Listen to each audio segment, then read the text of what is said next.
Saludos y una feliz noche. Como siempre, todos los días a esta hora, 8 de la noche, Puerto Rico, estamos haciendo unas breves reflexiones, lecturas y pequeños comentarios sobre el libro de Job. Hoy ya vamos en el capítulo 8 y me permito compartir estas palabras que Dios ha inspirado y ha puesto en mi mente, en mi corazón, en mi pluma, por decirlo también de alguna manera. Y con la certeza y la seguridad de que estas palabras encontrarán eco en algunas personas que lo necesitan. De hecho, hay personas con quienes las comparto de una u otra manera y hay una buena aceptación de ellas.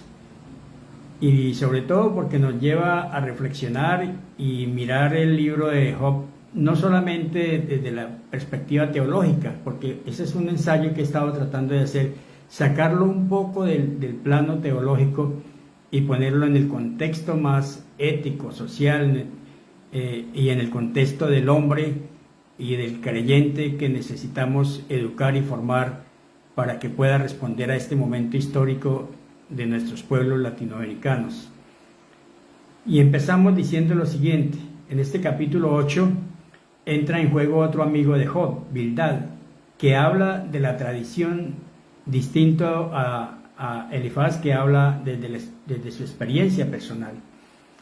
Y Bildad tiene un elemento, y es que argumenta lo siguiente, dice: nuestros antepasados comprendieron cómo funciona el mundo, debemos confiar en su enseñanza.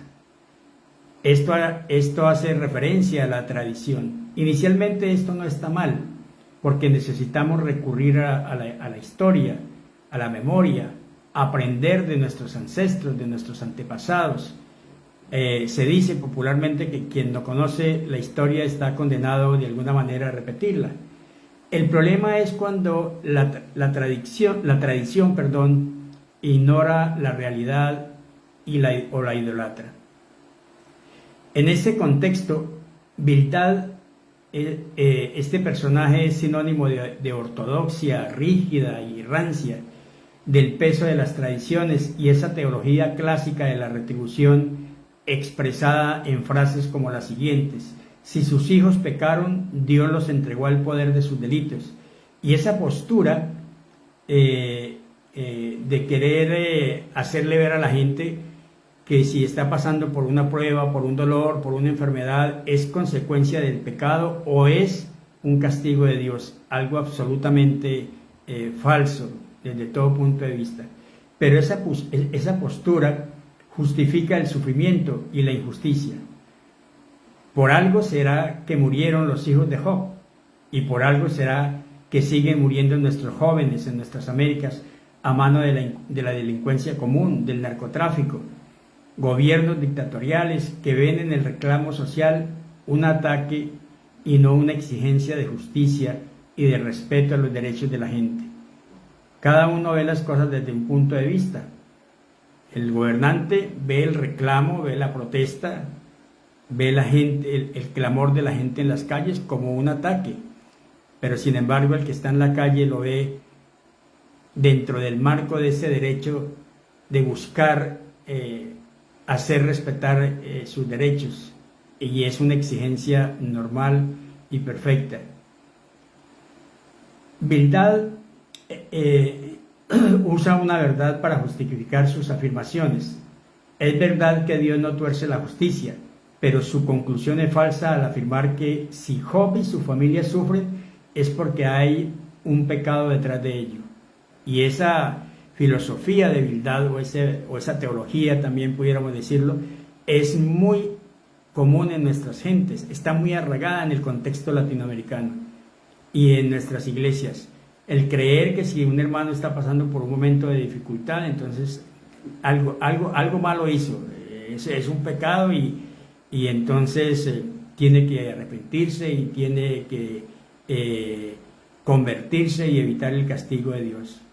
Pues esto no se compadece con la realidad y debemos con un profundo sentido de respeto examinar ese tipo de cosas, porque ese tipo de teología o de filosofía o de principios doctrinales de alguna manera atentan contra la dignidad humana y atentan contra el mismo Dios, porque quien está sufriendo es su pueblo, son sus hijos, es su creación. Entonces, esto es importante tenerlo en cuenta. Siguiendo con Bildad, sus afirmaciones pasan de ser una opinión a ser acusaciones, y aquí hay algo que debemos aprender, y es no usar nuestras creencias y experiencias para aumentar el dolor de quien sufre, porque eso es lo que hacemos. Si alguien está pasando un momento de dificultad y a eso le sumamos el señalamiento, la victimización de que le está pasando eso por algo que ha hecho mal o porque de alguna manera no obedece a Dios, pues estamos aumentando su dolor, poniéndole más peso en las espaldas. La tradición, amados hermanos, tiene cosas rescatables que debemos honrar sin dejar de examinarlas a la luz de la realidad y del momento histórico para no idolatrarlas. Si miramos nuestra historia, está enriquecida con el aporte de indígenas, comunidades afrodescendientes, campesinos, cristianos, pensadores humanistas, y ello requiere un diálogo para valorar y aceptar sus aportes al desarrollo de nuestros pueblos. Toda la posibilidad de construir una sociedad justa, humana, en paz, que respete y valore la dignidad humana, que permita crear mejores condiciones de vida para todos los seres humanos, depende de contar con el aplauso, con el concurso, con la opinión de todas las personas que participan en el engranaje de esa comunidad y de esa sociedad. La persona humana no es un problema, es un misterio que no cabe en categorías morales de buenos, malos, inocentes o culpables, justos o pecadores. ¿Cómo discernir y tener un pensamiento crítico, abierto, sin dejar de tener una mirada compasiva? Ese es uno de los retos que nosotros tenemos. También cómo mantenernos firmes en nuestros principios, firmes en nuestros valores, conservar nuestra identidad cristiana y espiritual sin sucumbir a los embates de la sociedad de consumo o a los embates de la politiquería o de tanta cosa que de alguna manera entorpece el propósito y el plan de Dios en nuestras vidas. La persona humana, vuelvo a decir, no es un problema, es un misterio y como misterio no cabe en esas categorías morales de buenos o malos, inocentes o culpables, justos o pecadores, porque el ser humano siempre es y siempre será más que esas categorías, más que esas etiquetas, más que esos pensamientos. Entonces, ¿cómo discernir y tener un pensamiento crítico abierto y sin dejar de tener una mirada compasiva? Ese es uno de nuestros retos. El cristiano de hoy debe ser firme en sus principios, pero también abierto a revisarse y corregirse cuando la realidad nos confronta y desafía. América Latina necesita cristianos de mente abierta, de pensamiento crítico, que asuman y vivan ese mensaje poderoso de Job sobre el discernimiento.